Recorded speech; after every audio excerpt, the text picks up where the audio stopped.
খামারের লিটারটা কিভাবে সার হিসাবে ব্যবহার করবেন? আপনাদের যাদের ছোটখাটো বাগান আছে, আপনারা খামারের লিটার অথবা মলগুলা সার হিসাবে ব্যবহার করতে পারেন।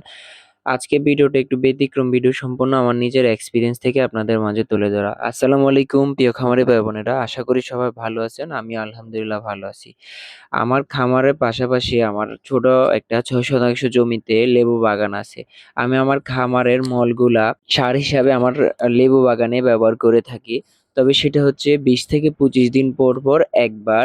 মলগুলো আমি সম্পূর্ণ আমার বাগানে নিয়ে গাছের গোড়া থেকে একটু দূরত্ব বজায় রেখে সম্পূর্ণ বিটগুলার মধ্যে ছড়িয়ে ছিটিয়ে দেই। এই পদ্ধতিটা ব্যবহার করার ঠিক ১০ দিন পর আপনারা নিজেরাই এটার রেজাল্ট বুঝতে পারবেন। যেমনটা আমি পেয়েছি আমার গাছগুলো সম্পূর্ণ মারা যাওয়ার অবস্থার মতোই ছিল।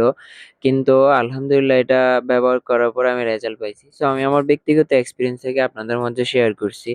এবং কি এখন আমি আবার রিটার্ন এটা আবার আরেকবার ট্রাই করতে আসছি। কারণ আমার গেছে মৌসুমে প্রায় সম্পূর্ণ গাছগুলো মারা যাওয়ার মতো অবস্থা। এখন আপনারা ভিডিওতে লক্ষ্য করলে বুঝবেন যে এখন আমার গাছগুলো সম্পূর্ণ একদম তরতাজা এবং যথেষ্ট পরিমাণে আল্লাহর রহমতে গাছে ফুল এবং ফলন আছে। এবং এখন যেহেতু বৃষ্টির মৌসুম তাই আবার ট্রাই করতে আসলাম। কারণ এটা দেওয়ার ২ থেকে ৩ দিনের ভিতরে বৃষ্টি পড়লে তখন এই জিনিসটা আরো ভালো কাজ করবে। চাইলে আপনারাও এই জিনিসটা আপনাদের বা ছোটখাটো বাগান থাকলে ব্যবহার করে দেখতে পারেন। আমার মোটামুটি ভালো একটা বাগান আছে ৬ শতাংশ জমিতে। তো আমি ১ মাস অথবা ২০ দিন পর এই জিনিসটা ট্রাই করি এবং করব।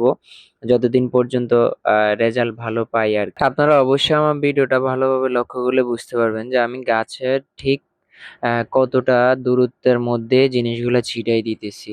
সো আপনারা ওইভাবে গাছের গোড়াতে কখনো দিবেন না। কারণ এগুলোর মধ্যে প্রচুর পরিমাণে গ্যাস থাকে। ওই গ্যাসে আবার গাছ নষ্ট করার মতো সম্ভাবনাও থাকবে। এজন্য গাছ থেকে একটু দূরত্বের মধ্যে ছিটিয়ে দিবেন। সম্ভব হলে পুরা ভিটের মধ্যে দিবেন। তাও গাছের গোড়ার মধ্যে দিবেন না।